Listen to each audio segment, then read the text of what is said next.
Amanda sat alone at that table near the emergency exit, watching her own brother celebrate the most important day of his life. Ryan had placed his sister in the worst possible spot in the reception hall. It was as if she didn't exist. People walked past her carrying plates, pushing chairs, and she just sat there, invisible. But when a man in an impeccable suit stopped in front of her, extended his hand, and asked if he could sit next to her, everything changed. That man was Ryan's boss. And what happened that night completely transformed Amanda's life. Amanda never imagined that her brother's wedding would be the day her life would change forever. She arrived at the reception hall in a simple blue dress, her heart heavy, already expecting the worst, and the worst came. Ryan, her older brother, placed her alone at a table near the emergency exit. It wasn't a mistake. It wasn't a lack of space. It was intentional. While the other guests laughed, toasted, and celebrated at the main tables, Amanda was there, isolated, as if her presence were a burden the family needed to hide. The lights twinkled in the hall decorated with white flowers. The music played softly. Lauren, the bride, was radiant. Ryan smiled proudly.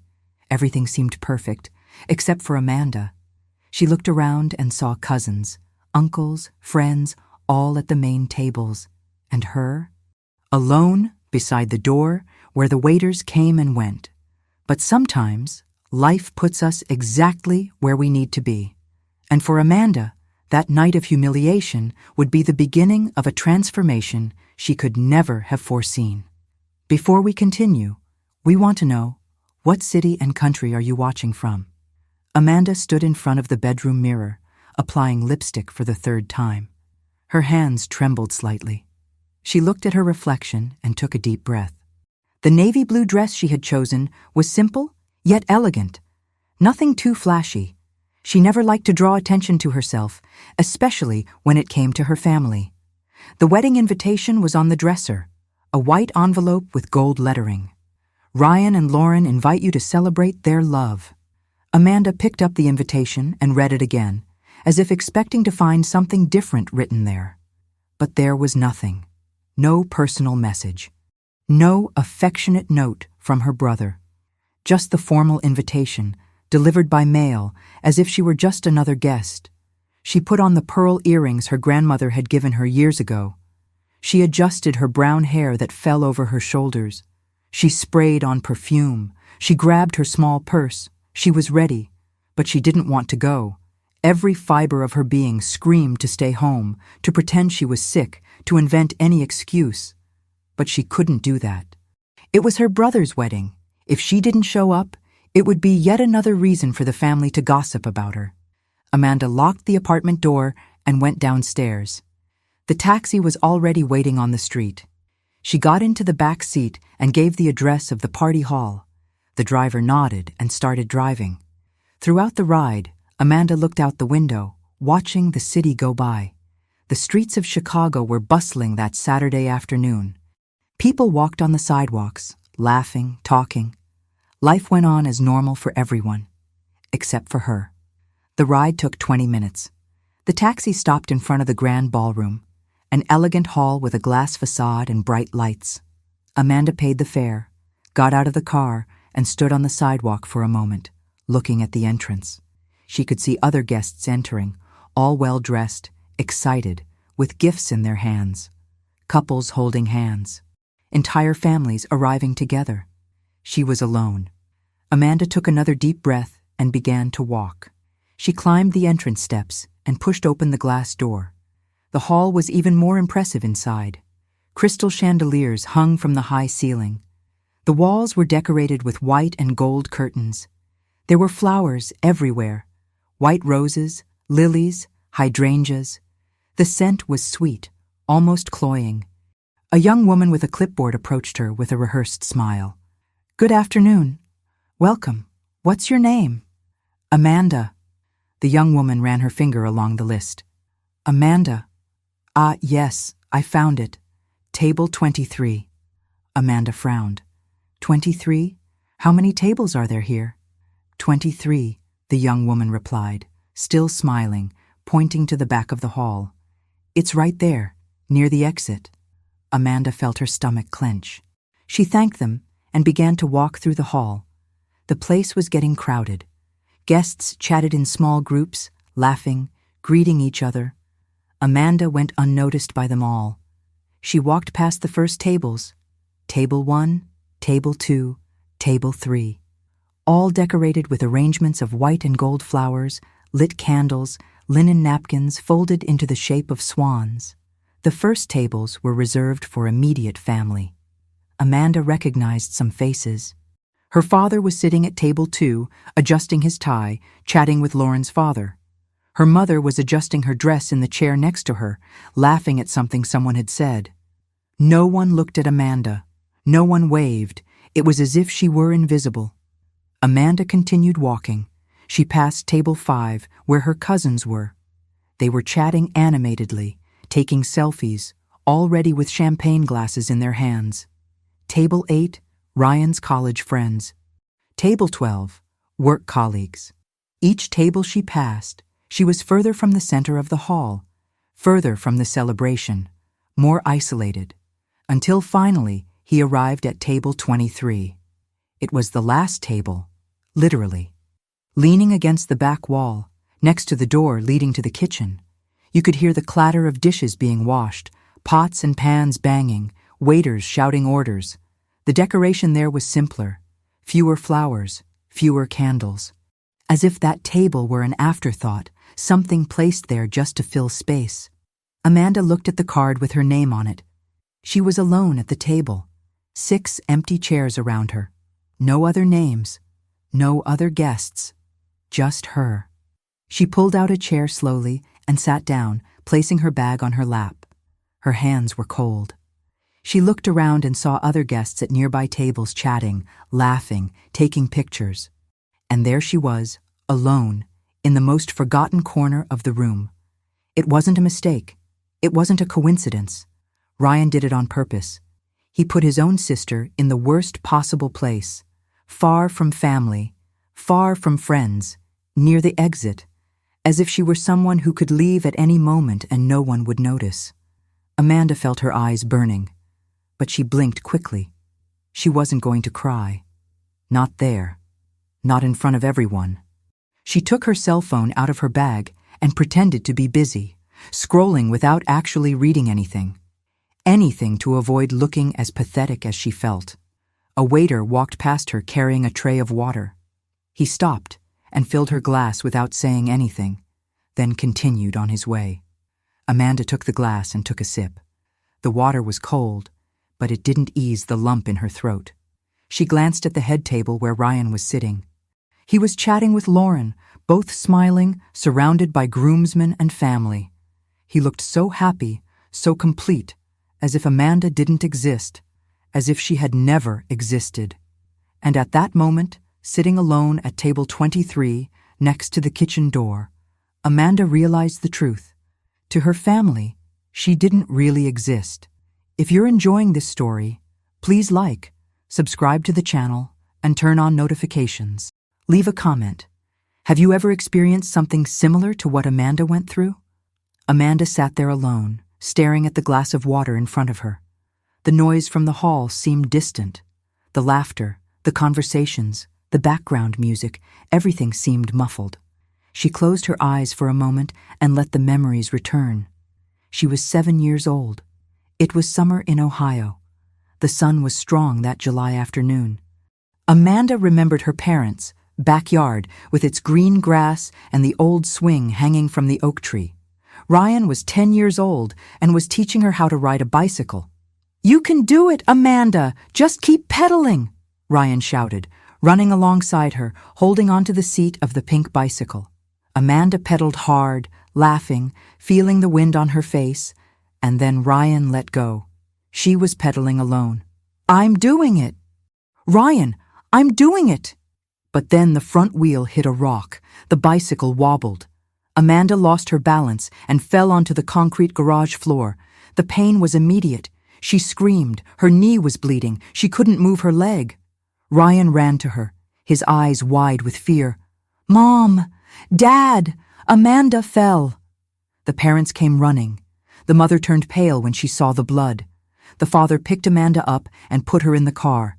They went straight to the hospital. X-ray. Diagnosis: fractured leg.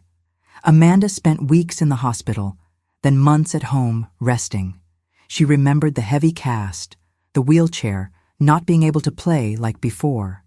And then I remembered something else. The change. Before the accident, Ryan was the center of attention. He was the oldest son, the smartest, the one who got high grades, the one who played soccer, the one who made his parents smile with pride. Amanda was just the little sister, the youngest, the one who stayed quiet in the corner. But after the accident, everything changed. Her parents gave Amanda all their attention. Her mother slept in her room every night. Her father left work early to take her to her medical appointments. Ryan was relegated to second place, and he hated it.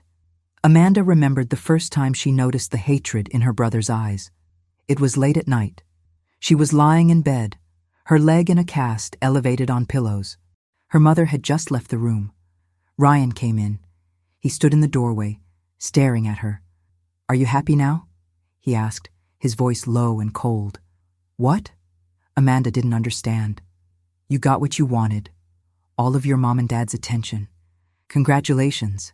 "Ryan, I didn't mean to fall. I hurt myself." "Of course I didn't want to," he said sarcastically. "But you're loving it, aren't you? Being the center of attention." And then he left, slamming the door. That was just the beginning. Months passed. Amanda's leg healed. She was able to walk normally again, but Ryan was never the same with her again. He stopped playing with her. He stopped teaching her video game tricks. He stopped defending her from the boys on the street. He distanced himself, and he started doing little mischievous things. Amanda remembered a Christmas when she was 9 years old. She had received a new doll that she really wanted. She left the doll on the bed and went to have dinner. When she returned, the doll's hair had been cut. All cut off, uneven, destroyed. She cried so much that her mother came to see what had happened. "It was Ryan," Amanda said between sobs. Ryan's mother called him. He denied it. "It wasn't me. She must have cut it herself and is making up that it was me." "Ryan, I know it was you." "Mom, I swear it wasn't me." "Amanda always makes things up to turn me against you and Dad." And his mother believed him. "Amanda, stop blaming your brother. If you cut the doll's hair, take responsibility." Amanda was grounded. Ryan smiled when his mother wasn't looking. Things only got worse over time. When Amanda was 12, she did a school project on the solar system. She spent weeks building a beautiful model with planets made of styrofoam and hand-painted. She left the model on the living room table before going to bed. The next day, when she woke up, the model was destroyed, the planets were crushed, the stand was broken. Ryan was having coffee in the kitchen when she came downstairs crying. "Mom, look what happened to my model." The mother looked and sighed. "Amanda, you should have put it in a safe place. You can't leave things lying around the house." "But I left it on the table." "Someone destroyed it." Ryan took a sip of juice and said calmly, "I saw the cat on the table last night. It must have been him." They didn't even have a cat, but her mother believed her. "See, Amanda, you need to be more careful." Amanda looked at Ryan. He smiled, that cold, victorious smile. Years passed. Ryan went to college. Amanda stayed home, finishing high school. She thought that with Ryan gone, things would get better, but they didn't. Because every time Ryan came home for the holidays, he would tell his parents stories. Stories about how dramatic Amanda was as a child, how she always made things up, how she always craved attention. And his parents believed him. They always believed in him. Amanda remembered a Thanksgiving dinner when she was 17. The whole family was gathered. Uncles, cousins, grandparents. Ryan was telling a funny story about his childhood. "Remember when Amanda broke her leg?" he said, laughing. "She spent months complaining, making a scene, wanting everyone to rush to help her." "Ryan, I had a broken leg," Amanda said quietly. "I know, but you went too far. You made your parents stop living for months just to take care of you." The uncles laughed. The mother shook her head with a smile. Amanda has always been dramatic anyway. Amanda got up from the table and went to her room. No one followed her. No one asked if she was okay. It was always like this. Ryan was the perfect son, and she was the problem child. When Ryan graduated from college, he landed an amazing job at a large company in Chicago. His parents never stopped talking about their successful son. The son who was building a brilliant career. Amanda had just started college. She was studying marketing. She worked part-time at a coffee shop to pay the bills, but nobody talked about it. Nobody asked how she was doing, and now, years later, Amanda was there, alone, at table 23. While Ryan celebrated his wedding, surrounded by love and admiration, as it always had been, as it always would be, Amanda opened her eyes and returned to the present. The hall was full now. The music began to play louder. People were talking, laughing, and there she was, alone, carrying the weight of a lifetime of rejection. But something was different this time. For the first time, Amanda didn't just feel sadness, she felt anger. Anger at having accepted this for so long. Anger at having let them treat her this way. Anger at herself for continuing to try to win the love of people who would never truly love her. The music changed. A soft piano began to play. The lights in the hall dimmed. Everyone fell silent. It was time for the ceremony to begin. Amanda saw people rising from their tables and turning toward the central aisle. She stood up too, adjusting her dress, trying not to draw attention. The back doors of the hall opened. Lauren appeared, beautiful in her white lace dress, holding a bouquet of white roses. She walked slowly, smiling, beside her father. The wedding march played. Everyone looked at her with admiration. Some women already had tears in their eyes. Amanda looked towards the altar. Ryan was there, in a black suit, navy blue tie, his hair combed back. He looked at Lauren with a huge smile on his face. His eyes shone. It was the look of a man in love, of a happy man, of a man who was living the best day of his life. Lauren arrived at the altar. Her father gave her hand to Ryan. They stood side by side, facing the officiant. The music stopped. Silence filled the hall. The officiant began to speak. "Dear friends and family, we are gathered here today to celebrate the love between Ryan and Lauren. Marriage is one of life's most sacred institutions. It is the union of two souls, two hearts, two families." Amanda heard the words, but they seemed empty. Two families. She looked around. She saw Lauren's family on the left side of the hall, united, smiling, happy, and she saw her own family on the right, her parents in the front row, embracing, her uncles right behind them, her cousins beside them, all together, all except her. She was there, at the back of the hall, alone at table 23, so far away that she could barely see her brother's face, so isolated that she didn't even seem to belong to the celebration. That's when she felt their stares. A woman at the next table turned her head and looked at Amanda. She was about 50 years old, with short blonde hair and a green dress. He glanced at Amanda's empty table, then at her, and made a pitying expression. One of those expressions that says, without words, "Poor thing, she's all alone." Amanda quickly looked away. Two older ladies at the table in front were whispering quietly, glancing discreetly in her direction. One of them shook her head disapprovingly.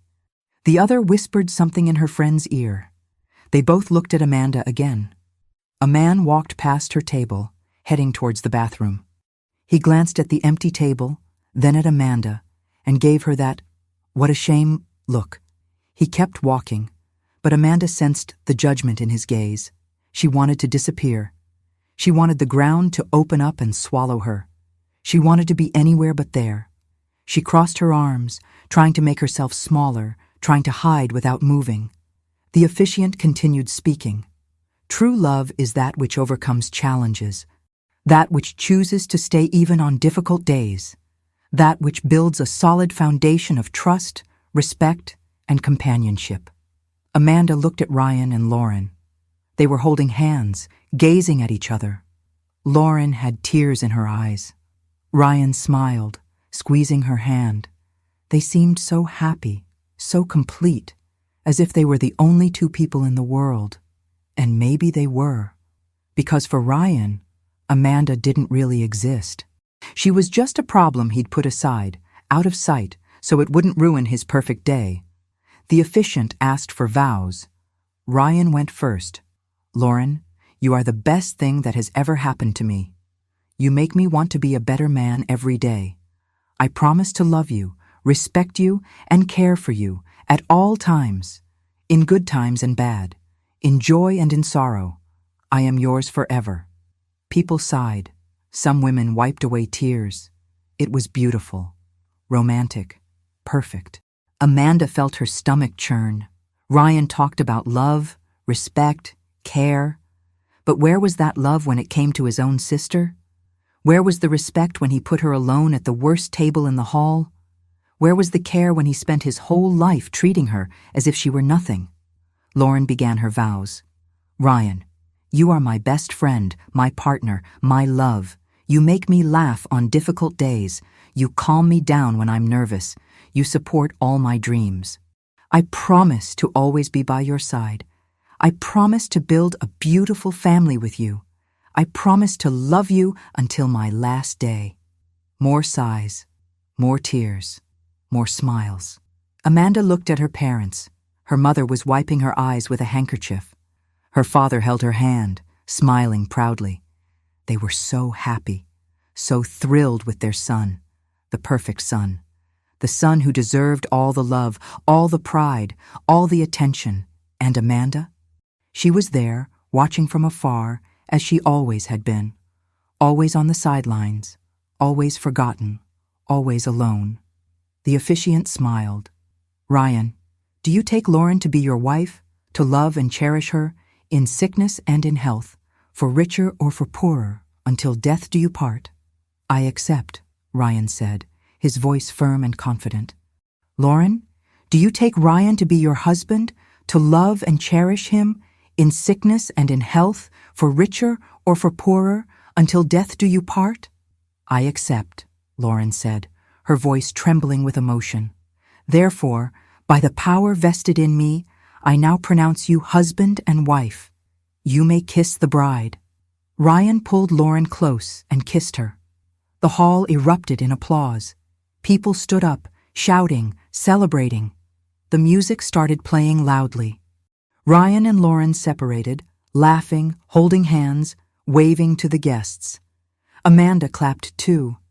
Slowly, without emotion, their hands touched lightly, making a muffled sound that no one but her could hear. Ryan and Lauren began walking back down the central aisle. They passed the first few tables, greeting parents, hugging grandparents, waving to friends. People threw rose petals. Everyone smiled. Everyone celebrated. As they passed Amanda's table, Ryan glanced at her. It was just a second, a quick look, but Amanda saw it. There was no love in that look, no affection. There was satisfaction, as if he were happy to see her there, isolated, alone, unimportant, as if that were exactly what he wanted, to prove to her, once again, that she didn't belong. Lauren didn't even look. She was so caught up in the moment, so happy, that she didn't even notice Amanda there. And perhaps it was better that way. At least Lauren didn't know she had married a man who treated his own sister like trash. They left the hall. The doors closed. The lights returned to normal. People started chatting again, excitedly commenting on how beautiful the ceremony had been. Amanda sat back down in her chair. She looked at the empty table around her. 6 empty chairs, like a constant reminder that she was alone, that nobody wanted to be near her, that she didn't matter. A waitress walked by and placed a plate in front of her, salad as a starter. Amanda looked at the plate, but she wasn't hungry. The lump in her throat was so tight she could barely breathe. How was she going to eat? She picked up the fork just to have something in her hands. She stirred the salad on her plate, pretending to eat, while everyone around her talked, laughed, celebrated. And there she was, invisible, as she always had been. With dinner already underway, waiters circulated through the hall with trays of food. The smell of grilled salmon, baked potatoes, and steamed vegetables filled the air. The tables were being served. Amanda saw the dishes arriving at the main tables first. The guests picked up their cutlery, chatted, and ate. It all seemed so normal to them, so easy. A waiter finally arrived at her table and placed a plate in front of her. Salmon with lemon sauce, white rice, broccoli, and carrots. It looked beautiful, well presented, but Amanda wasn't hungry. She picked up her fork and began poking at the salmon, separating small pieces, chewing slowly. That's when she saw a man walking towards her table. He was tall, probably around 45 years old. He wore an impeccable gray suit, a dark blue tie, and shiny black shoes. His gray hair was combed back. He had an elegant, confident bearing. He walked through the hall, greeting some people, waving to others until he stopped in front of Amanda's table. She looked up, surprised. No one had approached her until now. Why was this man there? "Is this chair occupied?" he asked, pointing to the empty chair next to her. His voice was deep and polite. Amanda looked at the 6 empty chairs around her. "No, you can sit down." He pulled up a chair and sat down, placing his plate on the table. He adjusted the napkin on his lap and extended his hand. "Daniel." "Amanda," she replied, shaking his hand. The handshake was firm, secure. "Nice to meet you, Amanda." He smiled. It was a genuine smile, not one of those polite, empty smiles. "Are you related to the bride or the groom?" "From the groom. I'm Ryan's sister." Daniel stopped with his fork in midair, clearly surprised. His eyebrows rose. "Sister? Seriously?" "I didn't know Ryan had a sister." Amanda gave a bitter smile. "It's no surprise. He makes sure nobody knows." Daniel looked around, seeing the empty table, its isolated location at the back of the room. Something changed in his expression. Understanding. He understood instantly. "That's why you're here alone." "Exactly." Amanda took a sip of water. "Ryan put me here on purpose, away from everyone, near the exit, like he always did." Daniel shook his head slowly. "That's wrong. This is the life I have." There was a brief silence. Daniel cut a piece of salmon, chewed thoughtfully. Then he looked at Amanda again. "I'm Ryan's boss." Amanda almost choked on her water. "What?" "I've worked with him for 3 years. I'm a director at the company where he works." Amanda felt her heart race. Ryan's boss. The man her brother so admired. The man Ryan always mentioned when talking about work.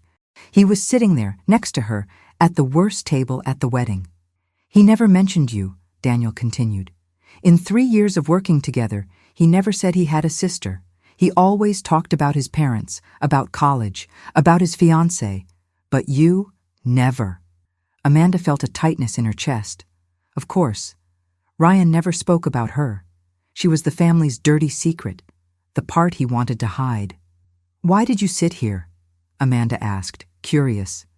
"You could be at any other table, with important people. Why did you choose to sit with me?" Daniel looked into her eyes. "Because I saw you here alone, and nobody deserves to be alone on a day like this." Amanda stared at Daniel for a moment. His words still echoed in her head. No one deserves to be alone on a day like this. It was strange to hear that from a stranger when her own family had never cared. "Thank you," she said softly. "For sitting here." Daniel smiled. "No need to thank me. In fact, the company here is much better than I imagined." Amanda gave a small smile. It had been a long time since someone had said something kind to her. "You said you've been working with Ryan for 3 years?" "That's right. He joined the company as a junior analyst. He was good at what he did. Focused, determined. He was promoted quickly.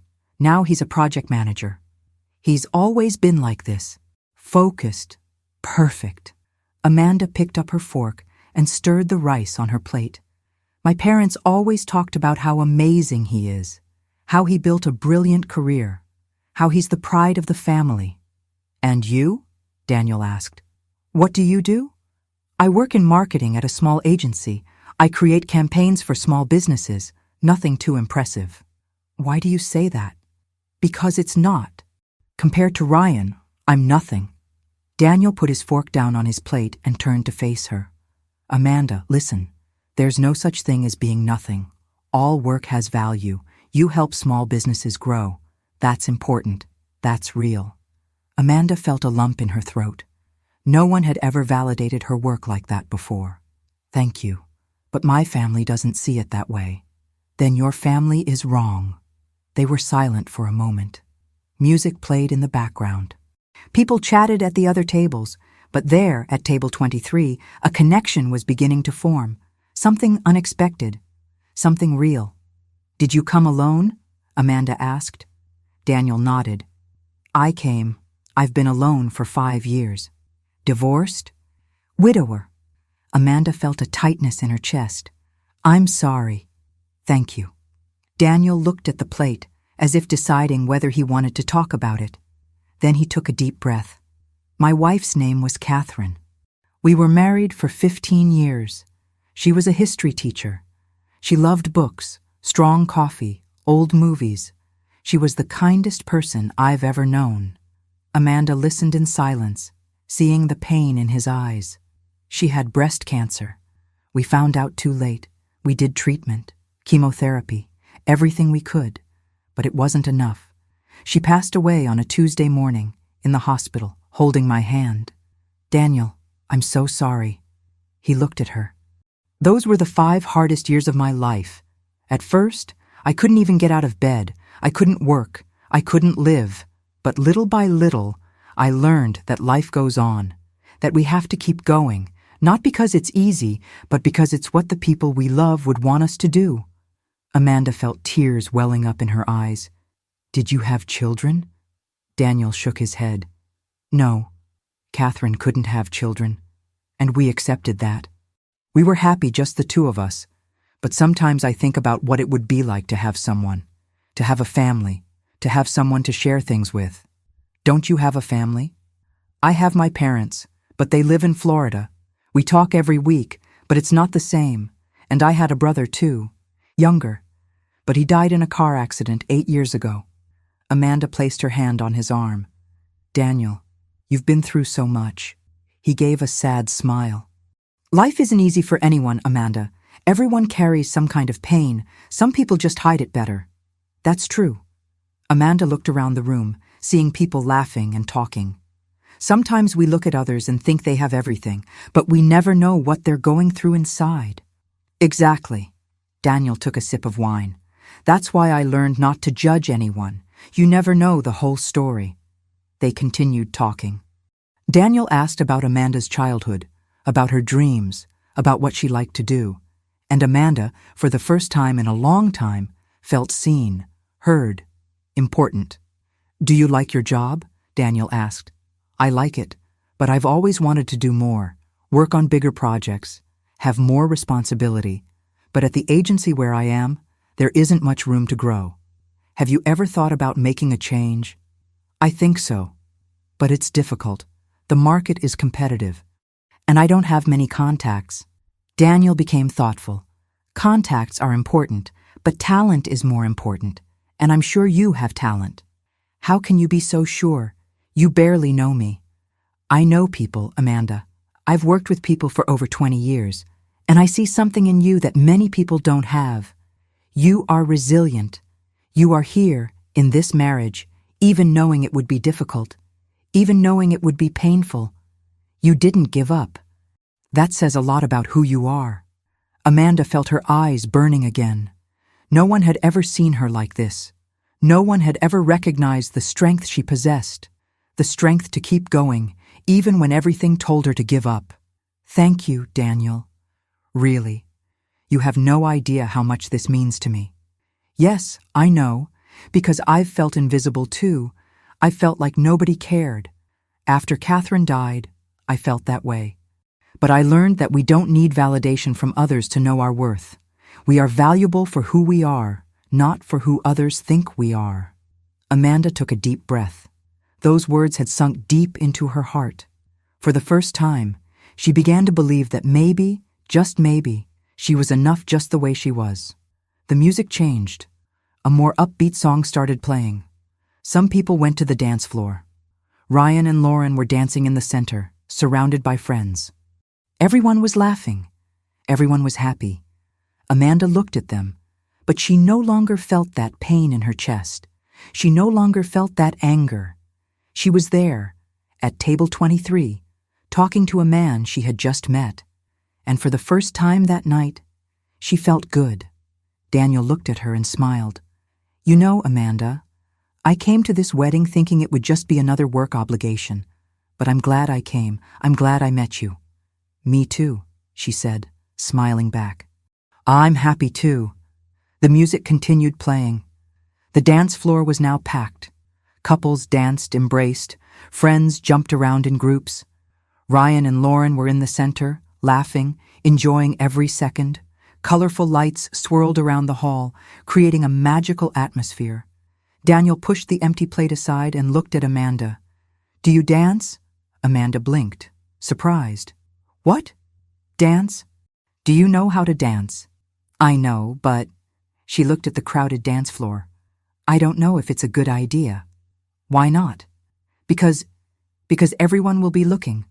Daniel smiled. "So what? Let them look. You have just as much right to have fun as anyone else here." Amanda hesitated.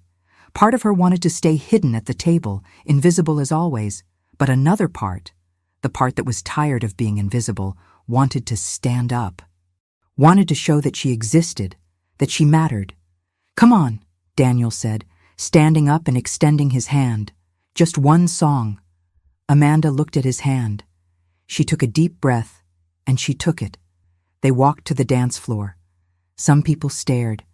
Amanda felt her stomach clench, but Daniel gently placed his hand on her waist and held her other hand. "Relax. Just follow my rhythm." The music was soft now, a romantic ballad. Daniel began to dance, leading Amanda slowly. She was tense at first, but gradually relaxed. He danced well, sure of himself, confident. "See, it's not so bad," Daniel said, smiling. Amanda smiled back. "No, it's not." They danced in silence for a moment. Amanda could feel the stares around them. But this time, they weren't pitying glances. They were curious glances. Surprised. Who was this elegant man dancing with the groom's forgotten sister? That's when Amanda saw Ryan. He was at the main table, chatting with Lauren and some friends. But then he looked at the dance floor. He saw Amanda. He saw Daniel. His expression changed instantly. He frowned. His mouth opened slightly, as if surprised, shocked even. Lauren noticed and followed his gaze. "What is it?"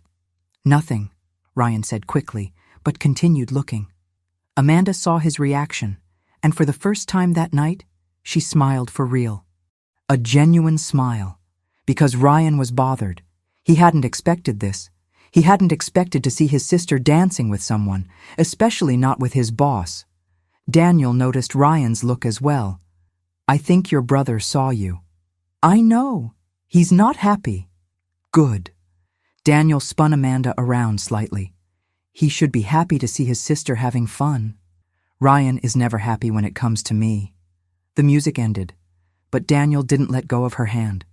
One more, Amanda agreed. Another song started, more upbeat this time. They continued dancing. Amanda was laughing now. She felt the music. She felt the freedom. For a few minutes, she forgot where she was. She forgot the pain. She forgot the rejection. Ryan stood up from the table. Lauren grabbed his arm. "Where are you going?" I'm going to talk to a few people." But he didn't speak to anyone. He stood near the track, watching Amanda and Daniel, his arms crossed, his jaw clenched, clearly uncomfortable. Other guests began to notice. One aunt commented to another, "Who is that man dancing with Amanda?" "I don't know, but they seem pretty close." A cousin approached Ryan. "Dude, who's that guy with your sister?" "It's Daniel, my boss." The cousin raised his eyebrows. "His boss, and he's dancing with Amanda." "Apparently," Ryan said, his voice tense. "You didn't know?" "No, I didn't know anything." Ryan kept watching. He couldn't take his eyes off them. He saw Amanda laughing. He saw her smiling.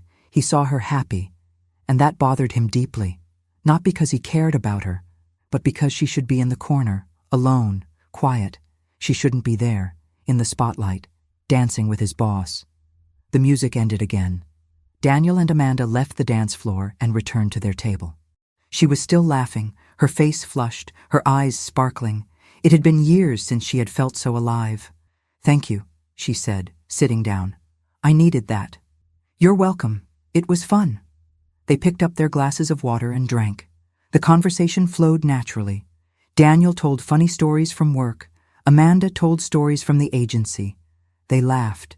They discovered common interests, movies they liked, books they had read, places they wanted to visit. Time flew by. Amanda looked at her watch and realized she had already been talking to Daniel for over 2 hours. 2 hours that felt like minutes. "You're easy to talk to," Daniel said. "It's been a long time since I've talked so much with someone." "Me too. I'm usually quiet. I don't have many people to talk to." "That will change." Amanda looked at him, curious. "What do you mean?" "You deserve to have people in your life who value you, Amanda. People who want to listen to you, to get to know you, and I would like to be one of those people." Her heart raced. "Seriously?" "Seriously, if you want. Of course." Amanda smiled. "I want to." Ryan walked past the table at that moment. He stopped, looked at Amanda, then at Daniel. "Daniel, I didn't know you were here." Daniel stood up politely. "Ryan, congratulations on your wedding." "Lauren is a beautiful woman." "Thank you." Ryan looked at Amanda again, his expression cold. "I see you've met my sister." "I met her, and I'm happy about it. You didn't tell me you had a sister." Ryan was embarrassed. "Yeah, I didn't have the opportunity." "I understand." Daniel placed his hand on Amanda's shoulder. "She's amazing. You're lucky to have a sister like her." Ryan forced a smile. "I do, excuse me." And he left quickly. Amanda looked at Daniel, still processing what had just happened. Daniel had defended her, in front of Ryan, in front of everyone. "Why did you do that?" she asked. "What did I do?" "He defended me. He spoke well of me to Ryan." Daniel sat down again and looked into her eyes. "Because it's true, and because someone needed to speak. Your brother needs to know that you're not invisible, that you matter." Amanda felt tears welling up in her eyes again. No one has ever done this for me. Then it's time for someone to do it." The night went on. They talked more, they danced more, they laughed more. And Amanda realized that this wedding, which should have been the worst day of her life, was turning into something completely different. It was turning into the day she met someone who saw her, someone who valued her, someone who cared. The party continued in high spirits. The music played loudly. People danced, talked, and drank. But at table 23, Amanda and Daniel were in their own world. They had returned to their table after a few more dances, and now they were chatting quietly, oblivious to the activity around them. Daniel took a sip of wine and looked at Amanda with a thoughtful smile. "You know, since I started talking to you today, I've noticed something." "What?" Amanda asked, curious. "You are much stronger than you realize." Amanda gave a humorless laugh. "Me? Strong? Daniel, I'm the weakest person alive. I've spent my whole life letting my family mistreat me, accepting crumbs of love, sitting here alone, waiting to be noticed. That's not strength." "Yes, it is." He leaned forward, his eyes fixed on her. "Strength isn't just about fighting, Amanda. Strength is about enduring. It's about continuing even when everything pushes you down. You're here. You came to this wedding knowing it would be painful, knowing it would be difficult, but you came, you didn't give up. That's strength." Amanda felt a lump in her throat. "I never thought of it that way." "Well, you should, because I see something in you that many people don't have. You are resilient, You are courageous, and you are independent, even without realizing it. Independent? Yes. You've built a life for yourself. You have an apartment, a job, a career. You don't need your family to survive. You're standing on your own, and that's incredible. Amanda looked at her hands. Sometimes I feel so alone, Daniel. Sometimes I wake up in the morning and think, what's the point of all this? Why continue if nobody cares? Daniel held her hand on the table. I care. She looked into his eyes, surprised. You barely know me. I know enough, and I want to know more. If you let me. Amanda's heart beat faster. There was something in Daniel's eyes, something genuine, something real. It wasn't pity. It was interest. It was admiration. Why are you being so kind to me? She asked softly. Daniel took a deep breath. Because I know what it's like to feel alone.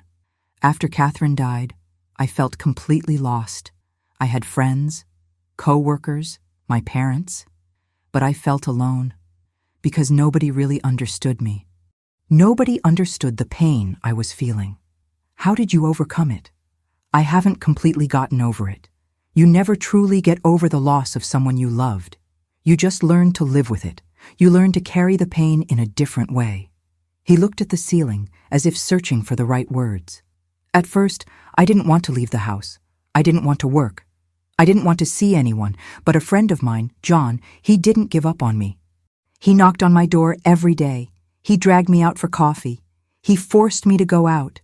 And little by little, I began to realize that life went on, that I had to go on. Amanda listened to every word. And your brother, how did he die? Daniel was quiet for a moment. The pain was visible on his face. His name was Marcus. He was 3 years younger than me. We used to fight a lot when we were kids. We competed for everything. Who got the best grades? Who was better at basketball? Who was the parents' favorite kid stuff? And when did they grow up? We grew closer. He was my best man at my wedding. I was the godfather at his daughter's christening. We talked every week. We had plans. We were going to open a business together someday. What happened? Car accident. He was coming home from work on a rainy night. A truck lost control and hit his car. Marcus died instantly. Daniel's voice faltered.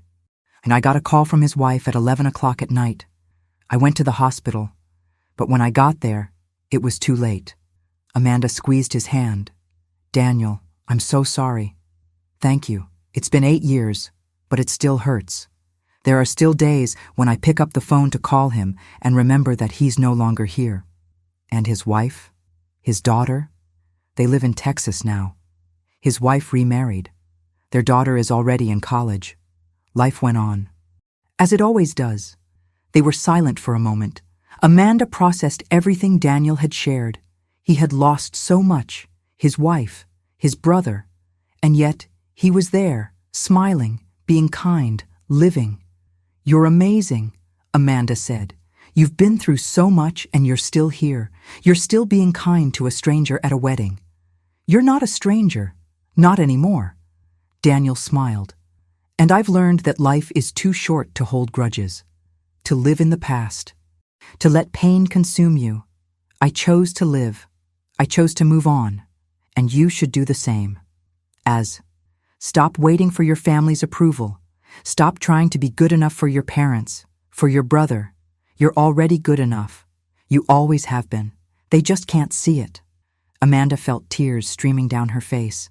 She hadn't even realized she was crying. I so wanted to believe that. So believe me. Believe in me. Believe in yourself. Daniel wiped the tears from her face with his thumb. You deserve to be happy, Amanda.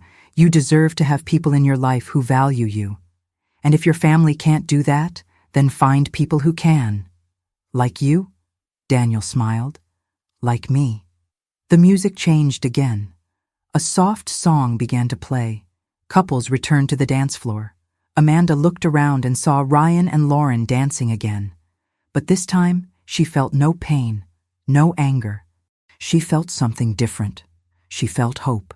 Daniel, she said, looking back at him, thank you for everything, for sitting here, for talking to me, for making me feel like I matter. You matter, Amanda. Never doubt that. And at that moment, sitting at table 23 with a man she had just met, Amanda began to believe that maybe, just maybe, she could be happy. That maybe she could have a better life. A life where she was valued, where she was loved, where she was enough. How many times do we wait for approval from people who will never give it to us? The truth is, we only need our own approval. And when we find people who truly see us, who value us, life changes. Everything changes.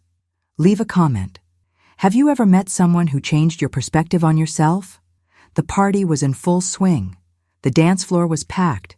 People were laughing loudly, drinking, celebrating. Amanda and Daniel were still talking at table 23 when she saw Ryan walking towards them.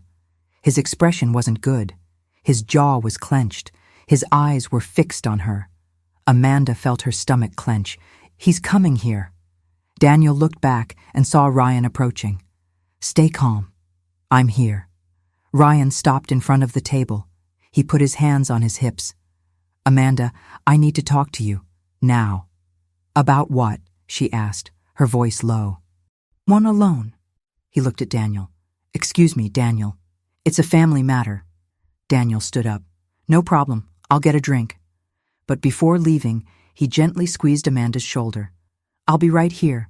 Call me if you need anything. Ryan waited for Daniel to walk away, then pulled up a chair and sat down in front of Amanda. He didn't look happy. He looked angry. What are you doing? Like this. You know very well. Staying here with Daniel. Dancing with him. Talking all night. What are you trying to do, Amanda? She frowned. I'm not trying to do anything. He sat here because he wanted to. We talked. We danced. That's all. Is that all? Ryan gave a dry laugh. You're embarrassing the family. Me? Embarrassing them? Amanda felt anger rising. How exactly am I embarrassing the family, Ryan? Everyone's talking about it, asking who that man is with you. Asking why my boss is so interested in my sister. You're making a scene. I'm not making a scene. I'm just talking to someone. With my boss, Amanda. Do you know how that makes me look? Amanda looked at him, incredulous. Is this for real? Is it about you? It's always about you, isn't it? This is my wedding, my day, and you're ruining it. Ruining it? Her voice rose. A few people looked. Ryan, you put me alone at the worst table in this room. You isolated me. You humiliated me. And now you're angry because someone was kind to me. I put you here because there was nowhere else to go. Lies! Amanda slammed her hand on the table. You put me here on purpose. Because you don't want me to exist. Because you're ashamed of me. Ryan looked around nervously. More people were paying attention now. Lower your voice. I'm not going to lower my voice. I've spent my whole life lowering it. Accepting the way you treat me. But it's over, Ryan. I'm not going to accept it anymore. You've always been dramatic. Dramatic? Are you calling me dramatic? Amanda stood up. You've spent your whole life sabotaging me. Ever since we were kids, you treated me like trash because you were jealous, because your parents paid attention to me when I got hurt, and you never got over it. That's not true. Yes, it is, and you know it is. You've always known. Ryan stood up as well. You know what your problem is, Amanda. You always play the victim. You always think everyone is against you. But the truth is, you're problematic. You always have been, and it's not my fault. His words cut deep. Amanda felt tears welling up in her eyes. But before she could respond, a deep voice broke the tension. He arrives. They turned around. Daniel was there, holding 2 glasses of water. But his expression was no longer gentle. It was serious, firm. Daniel, that's none of your business, Ryan said quickly.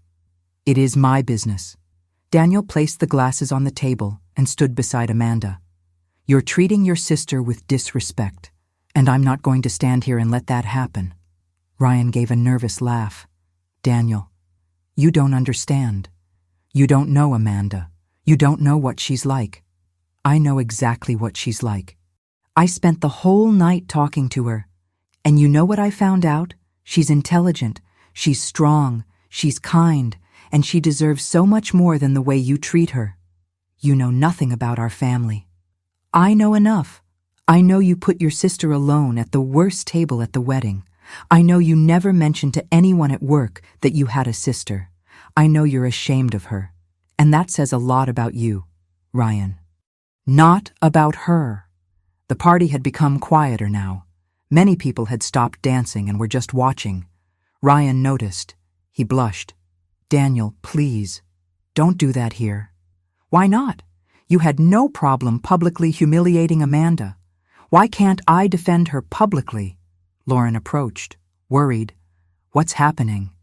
Nothing, love. Just a misunderstanding, Ryan said quickly.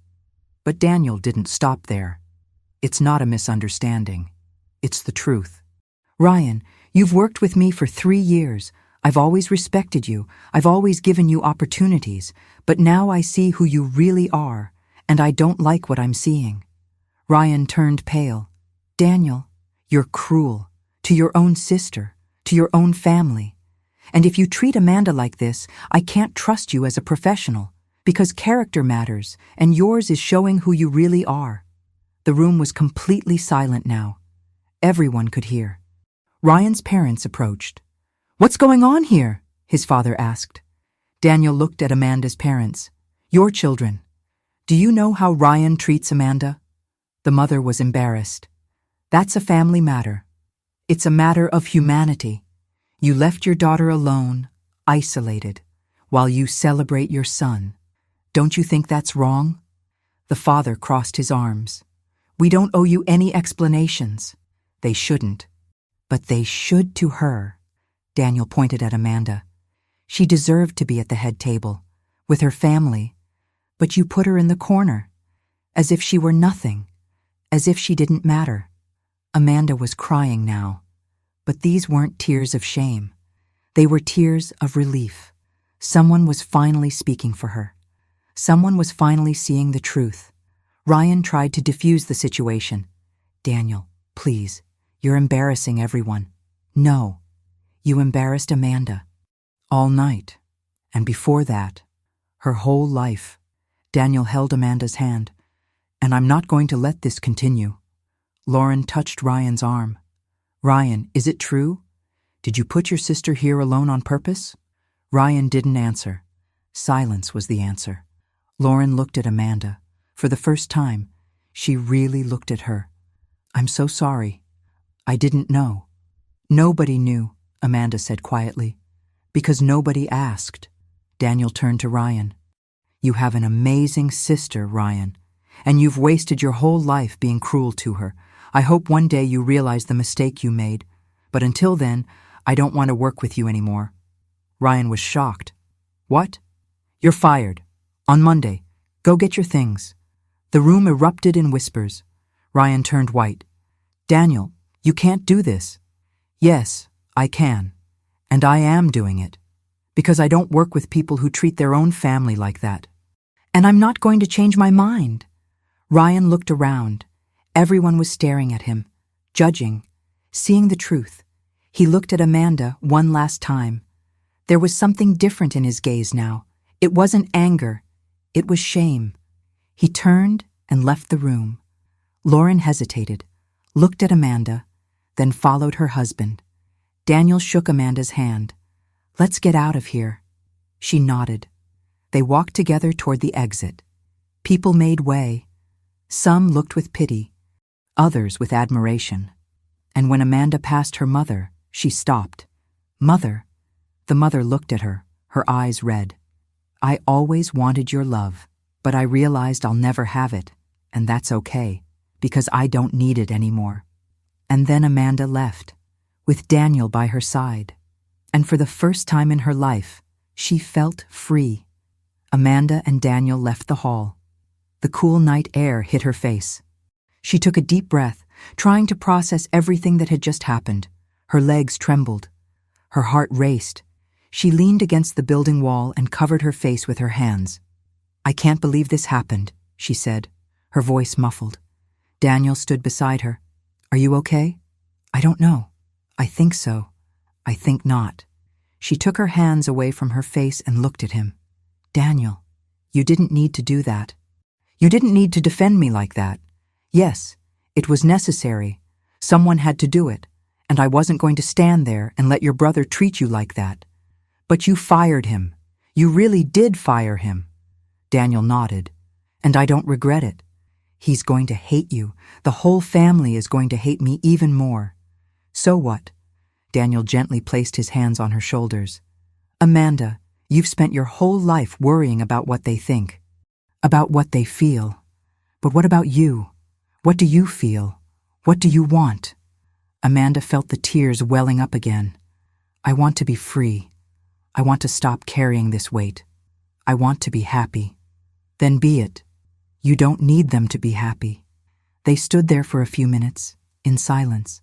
Amanda looked at the sky. There were stars. The night was clear, beautiful. She took another deep breath, feeling the air enter and leave her lungs, feeling that she was alive, that she was here, that she had survived. Thank you, she said, looking at Daniel. For everything. You changed my night. You changed my life. Daniel smiled. You're welcome. And speaking of which, I wanted to propose something to you. What? You said you work at a small agency, that you want to grow, to have more opportunities. These. What if I offer you an opportunity? Amanda frowned, confused. What do you mean? My company is looking for a marketing manager. It's a senior position, a good one, with an excellent salary, benefits, and opportunities for growth. And I think you would be perfect for the job. Amanda was speechless. You're offering me a job? I am. If you want, of course. Daniel, I don't know what to say. This is incredible. But you barely know me. How can you be sure I'm good enough? Because I know how to recognize talent when I see it. And you have talent, Amanda. You're intelligent. You're creative. You're dedicated. I saw that in your stories, in the way you talk about your work. And besides that, you're resilient. You've been through tough times, and you've stayed strong. That's exactly the kind of person I want on my team. Amanda's heart raced. A job opportunity. A better job. A better future. Everything she'd ever wanted. But what about Ryan? He's going to work there too. No, I was serious when I said I fired him. Ryan will no longer be working at the company, so there's no need to worry about it. Did you really do this for me? I did it for you and for me. I don't want toxic people in my company. And Ryan showed who he is today. There's no going back. Amanda couldn't believe it. Everything was changing so fast. Just a few hours ago, she was sitting alone, humiliated, feeling invisible, and now she had a real opportunity, a future, a chance. I accept, she said, her voice firm. I accept the job. Daniel smiled broadly. Great. On Monday, call my secretary. I'll give you her contact information. We'll schedule a formal meeting, work out the details, and you can start whenever you want. Serious. Amanda couldn't hold back. She hugged Daniel. She hugged him tightly. He returned the hug, holding her gently. Thank you, she whispered. Thank you for believing in me. I will always believe in you, he said softly. They parted ways. Amanda wiped the tears from her face and smiled. It was a genuine smile. Happy, hopeful. Do you want me to take you home? Daniel asked. I want. They walked to the parking lot. Daniel opened the car door for her, a gleaming black BMW. Amanda got in. He walked around, got in on the driver's side, and started the car. Soft music played on the radio. They drove out of the parking lot in silence. During the journey, Amanda looked out the window. She saw the city passing by, the lights, the people. Everything seemed different now, brighter, more alive, as if she were seeing the world with new eyes. You're quiet, Daniel commented. I'm thinking. About what? About how quickly life can change. This morning I woke up thinking today would be the worst day of my life. And it was, in parts, but it was also the best. Because I met you. because someone finally saw me. Daniel glanced at her briefly before turning his eyes back to the road. I see you, Amanda, and I'll keep seeing you. They arrived at her building 20 minutes later. Daniel parked out front. Amanda didn't move for a moment. She didn't want the night to end. She didn't want that moment to end. Daniel, she said, looking at him, do you want to go upstairs? Have some coffee? He smiled. I'd love to, but I think you need to rest.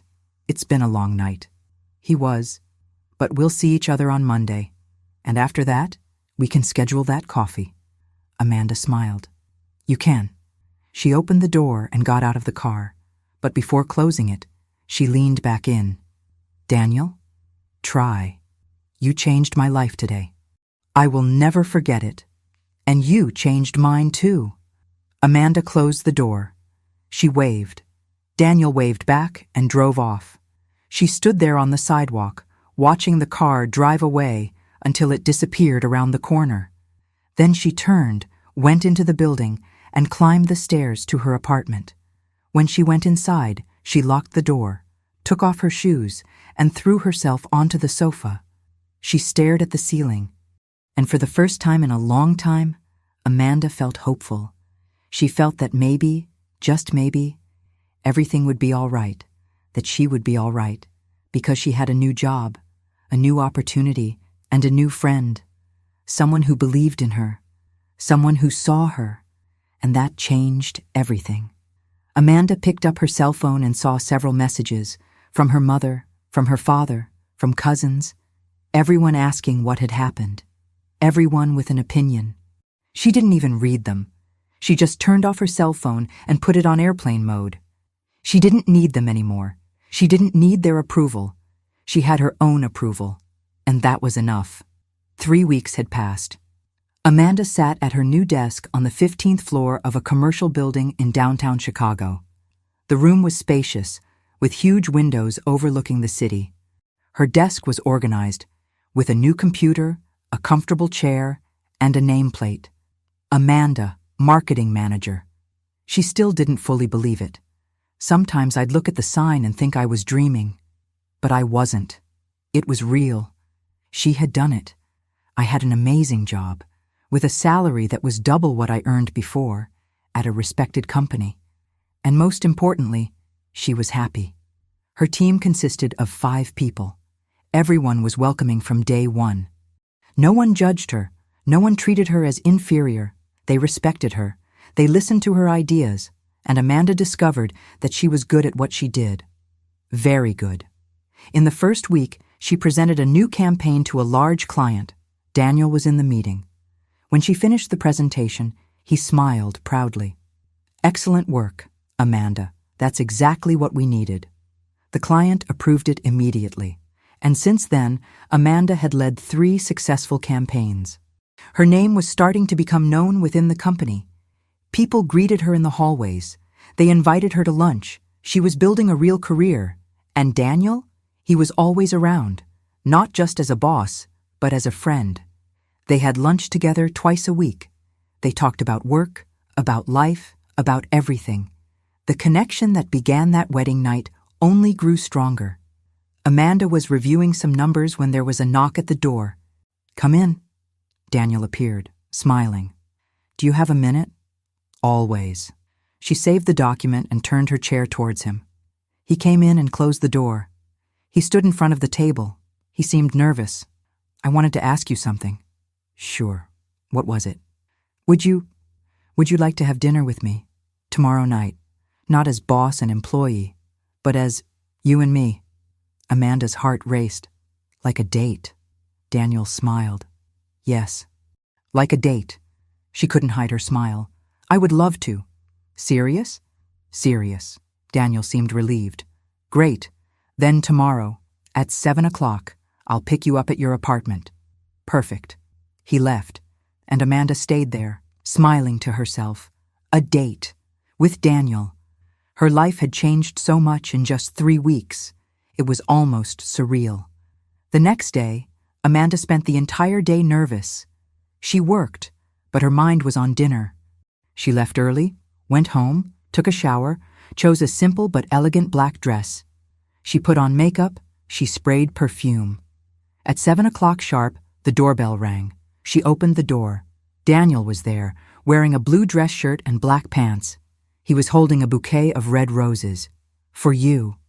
They're beautiful. Amanda picked up the flowers and quickly placed them in a vase with water. Then she grabbed her bag and left with it.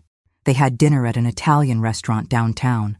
The food was delicious, but the best part was the conversation. They talked about everything, about dreams, about fears, about the past, about the future. "I'm glad you accepted the job," Daniel said, cutting a piece of lasagna. "You've already made a difference to the company." "Thank you. I'm loving working there. For the first time, I feel valued." "You should have always felt this way." They finished eating. They ordered dessert, tiramisu to share.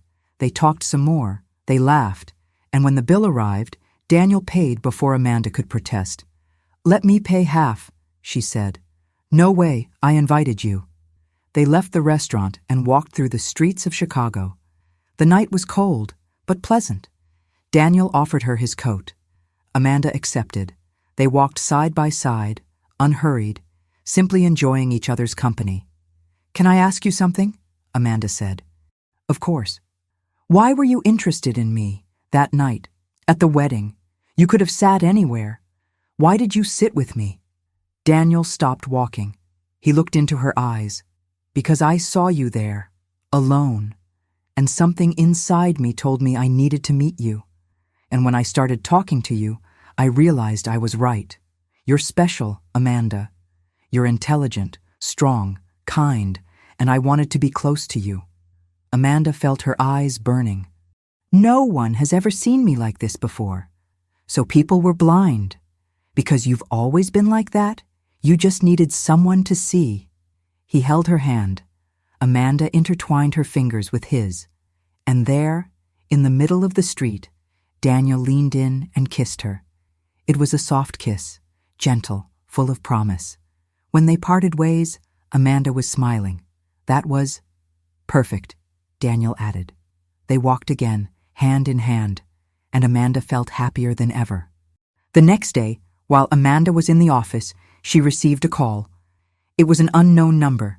She answered. "Hello? Amanda? It's me, Ryan." She tensed. "What do you want?" I need to talk to you. Please, just a few minutes." Amanda hesitated. "About what?" "About everything. About the marriage. About life. I was wrong, Amanda. I know I was wrong, and I wanted to apologize." "Now you want to apologize. After everything. I know I don't deserve it. But please, give me a chance." Amanda took a deep breath. Part of her wanted to hang up. But another part, the part that still remembered her brother who had once been her hero, wanted to hear, "Okay, but it'll be quick. Thank you. Can I meet you after work?" "No, let's talk now, over the phone." There was a pause. "It's okay, Amanda. I'm so sorry for everything, for treating you badly your whole life, for putting you at that table, for being cruel. You didn't deserve any of that." "No, I didn't deserve it. I was jealous, ever since we were kids. I was jealous of the attention you received, and that turned into anger. And I let that anger control me. But I was wrong, completely wrong." Amanda listened, but felt nothing. No anger, no sadness, just emptiness. "Ryan, I accept your apology, but that doesn't change anything. You've spent your whole life hurting me, and I can't just forget." "I understand, but I wanted you to know that I regret it, and that if you ever want to try to rebuild our relationship, I'll be here. Maybe someday, but not now. I need to focus on myself, on my life, on my future." "I understand, and Amanda, I'm happy that you're okay, that you got the job. You deserve it." "Thanks." They hung up. Amanda stood there, staring at her phone. Ryan had apologized, but she felt nothing, because she had moved on. She had built a new life, and he was no longer a part of it, and everything was fine. 6 months had passed. Amanda was happier than ever. Her career was thriving. Her relationship with Daniel was solid and full of love. She had built a new life with people who valued her. And the lesson? Sometimes, the worst situations lead us to the best places. Sometimes, we need to be humbled to find our strength. Sometimes, the family we choose is more important than our blood family. You deserve to be valued. You deserve to have people in your life who see you. Never accept less than that. Now tell me, what was the biggest lesson you took from Amanda's story? Share your experience in the comments. Your story could help someone. And if this story touched your heart, like the video, subscribe to our channel and turn on notifications so you don't miss any more exciting stories like this one.